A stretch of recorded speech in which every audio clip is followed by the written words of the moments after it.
Oh my god, that was so fucking bad. Hey guys, it's History Behind the Warrior, and welcome to my 4th episode of HBReviews. Now I do apologise if the lighting's kind of weird at the moment, and everything looks like it's on some kind of crazy filter. So yes, from what you can tell from the very beginning of this film is a travesty. There's just so much I hate about this, and I'll try my best to kind of convey my fury, my anger, and my hatred into this one video. This film has taught me to hate movies. So yes, from what you can tell, I'm going to get a lot of satisfaction from doing this. So since we're talking about the movie, it seems only fair that we dive into like the production of this film, and obviously where has it come from. Now Dead or Alive the movie is obviously based off the Dead or Alive video games. You know, those amazing fighting games with fantastic gameplay. Fantastic. Of course there's more to it than this, but let's be honest there. They've never been ashamed of flaunting it off. Now Dead or Alive the movie was made in 2006 by Korean.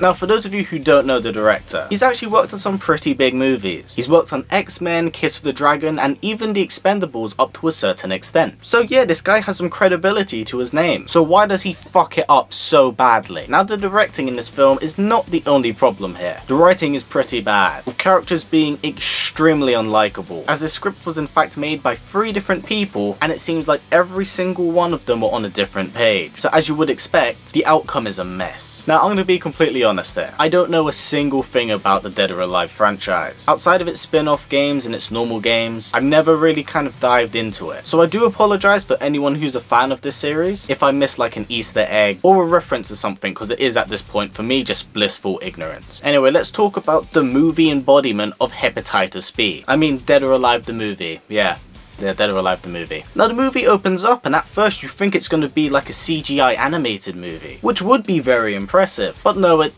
just turns out the CGI is actually just that bad. That's exactly how you should open up your movie. Now we are introduced to Kazumi and Hayabusa. Now we learn that Kazumi's brother Hayate has disappeared, as a long while back he in fact left their temple to participate in a tournament known as Dead or Alive. So ever since her brother's disappearance, she's been rather interested in where he's gone, as he's deemed as the world's best fighter. Now here's where the problem is already. Now Kazumi can't apparently leave the temple for some bullshit reason, it's never explained, but it's simply an attempt to shoehorn Ayane into this movie. She practically does nothing the entire movie, besides become like an obstacle for Kazumi. Oh yeah, I'm just putting this out there. Like I said, I don't know a thing about Kazumi, but from what I can tell, she seems like a heartless bitch. I mean, just look at this. If my brother is really dead, then you are no longer his best friend. Also, there's a really pointless bit of dialogue to say that Ayane is basically in love with Hayate, just in case the audience were too stupid to realise later on in the movie when they kiss that they might have some relationship. Also, there is a lot of string fu in here. I hate string fu. It's the butchery of martial arts. And then we get this amazing scene.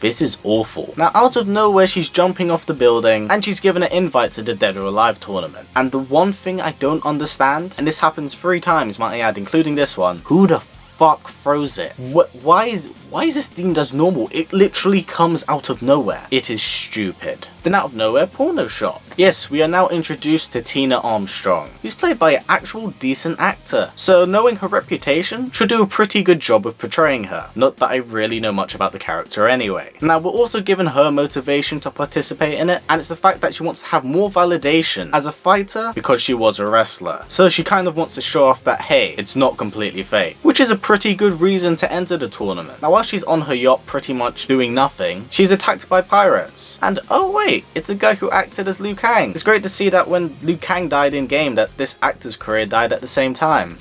Too much. Now we do get a very brief display of Tina's capabilities, and it is poor. It's a type of choreography you see in Mortal Kombat Annihilation. It's so incredibly hollow, and the worst part is it's pretty much like this for the entirety of the movie. It's pretty heartbreaking. Now again, much like Kazumi, she gets an invite from pretty much out of nowhere. Again, no questions asked. Now we get introduced to a character that I can only refer to as Stripper. I know it's Christy, but for the purpose of this review, she's going to be Stripper. Now, this girl's special ability isn't her fighting, it's actually how she's able to go from scene to scene and somehow maintain perfect makeup the entire time. Truly amazing.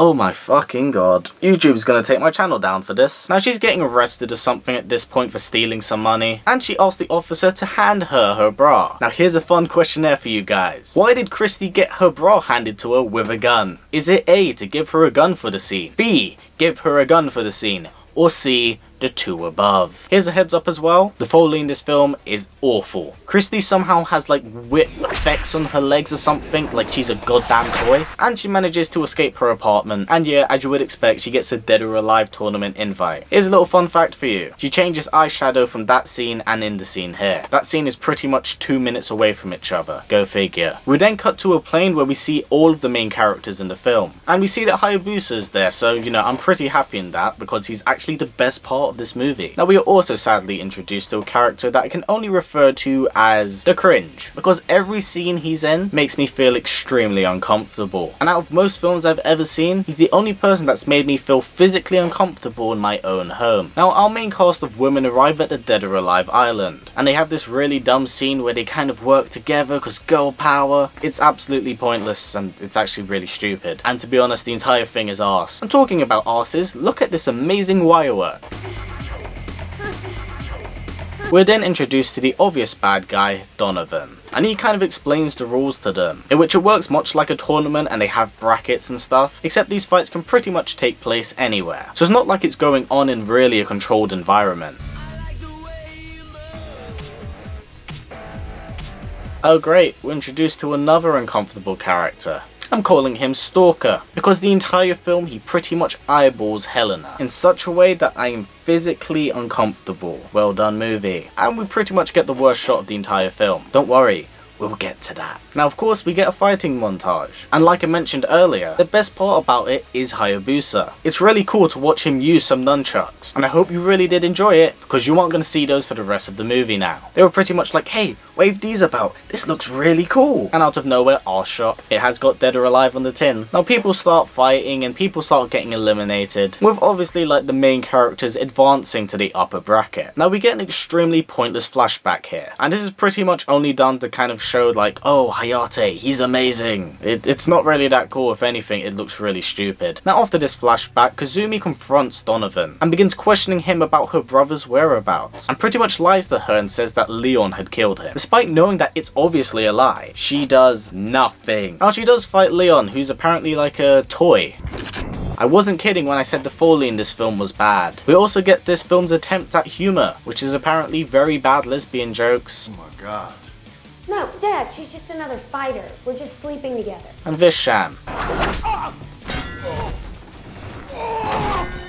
Now at this point, this is pretty much the highlight of the movie. The scene where you pretty much have all of the main characters playing volleyball. It is a nice nod to the Dead or Alive spin-off games, but at this point in the film, I've kind of lost all hope. Not in just this movie, but life in general. This movie has taught me how dark the world is. Now in all honesty, the scene that it cuts to is absolutely amazing. It's basically Hayabusa being a badass and infiltrating the Dead or Alive facility. He himself wanting to know more about what happened to Hayate, and the choreography is fantastic. It's done with wide shots, which is a massive thumbs up in this film, because for the most part in most of the fight scenes they are all close-ups, and it's done with so many goddamn cuts I feel like I'm gonna have an epileptic seizure. Now despite doing his best, Hayabusa is captured and is knocked out. Now our main cast of women do realise Hayabusa's disappearance, and so they band together to kind of learn the secrets of the Dead or Alive tournament. Then we cut to the worst scene of the entire film.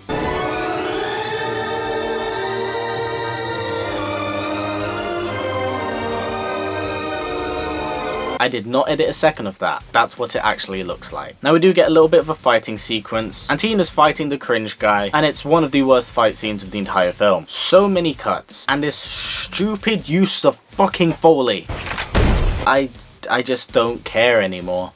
I don't care. Now Tina does win and she goes to the finals. We'll go with finals. And of course we get Stripper fighting in the rain. And of course she's barely wearing anything. Why do I have the sudden urge to start throwing money at her? We also get the funniest ending to a fight I think I've ever seen.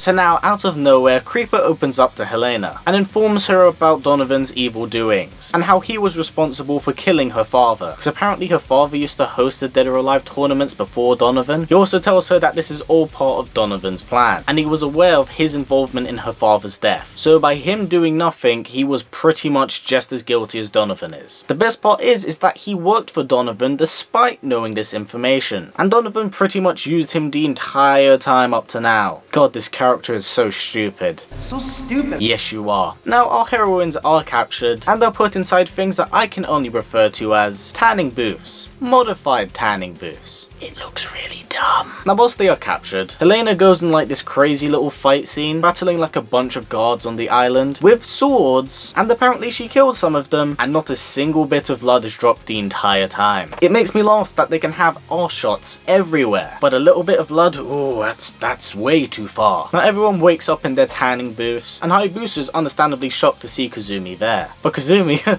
oh no, this bitch gives no fucks. Princess!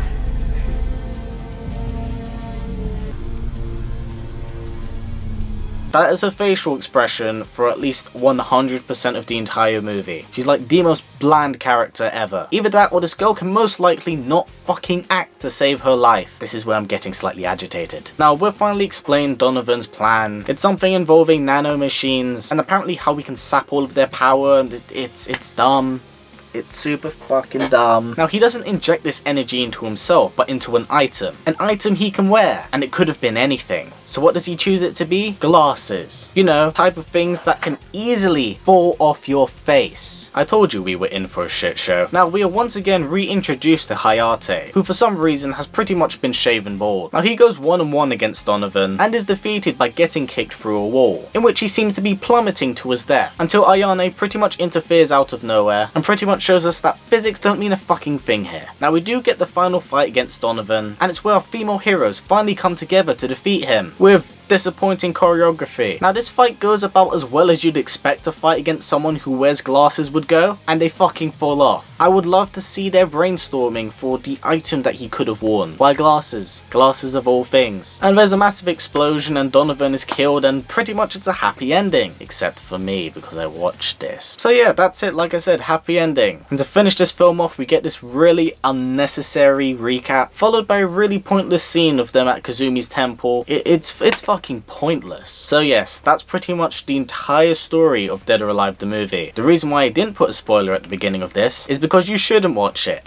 and here's why. Now, let's start off with like the story itself. Obviously, the entire writing of it is fucking stupid. There are scenes in this entire film that don't actually need to be there. And I'll bring it up again, the entire scene of Hayabusa using the nunchucks. I'm not sure if you guys have ever heard of this rule in movies. It's called Chekhov's gun. It basically means that every scene in a movie has to have meaning. So the entire scene where he's using the nunchucks should have been a hint of him possibly using it later on in the movie. But no, it's pretty much dropped for like one scene. Now, here's a very important one. Characters. Now, this was a massive part of the movie that I had a problem with from what you guys can tell. I barely liked any of the characters. Hayabusa, because he was pretty much cool the entire film, and Tina was simply due to the fact that she's played by a good actor and is extremely human and didn't feel emotionless like fucking Kazumi. So straight away, these two are very likable characters. Hell, even Helena's okay up to a certain extent. Everyone else is kind of in the middle, unless I've given them a nickname. You guys are scraping the barrel of shit stain. But let me especially talk about Kazumi. The character I feel we should all be really sympathetic towards is a complete cold-hearted bitch, and I fucking hate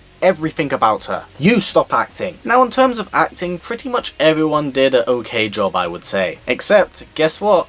Kazumi again. And it wasn't so much the fact that she's a bad actor. Fuck it, no, she is a bad actor. I lied. But it's the fact that the entire movie, she pretty much has resting bitch face throughout the entire thing. And I know I brought him up earlier for his amazing choreography and fighting, but the actor for Hayate, this guy's pretty good for what he is, but his acting is off. There's something not quite believable about when he's delivering his lines. He doesn't quite seem all there, in the sense of he can't really convey his emotions into what he says. He kind of says a line and just moves on to the next one. Now we get to talk about my favourite part, the choreography. What can I say that's positive about it? There's a lot of jump cuts. Yeah, Yeah, that's it, a lot of jump cuts. You see, this film suffers from what I like to call the Jason Bourne syndrome, except that film did it extremely well. This film does not. This film has so many cuts in between its fight scenes, so that way it can kind of convey an intense kind of close combat battle. It's a very cheap yet effective style of creating like a really intense fight scene. However, this film has a shot for every single movement. I will let you watch one here for yourself.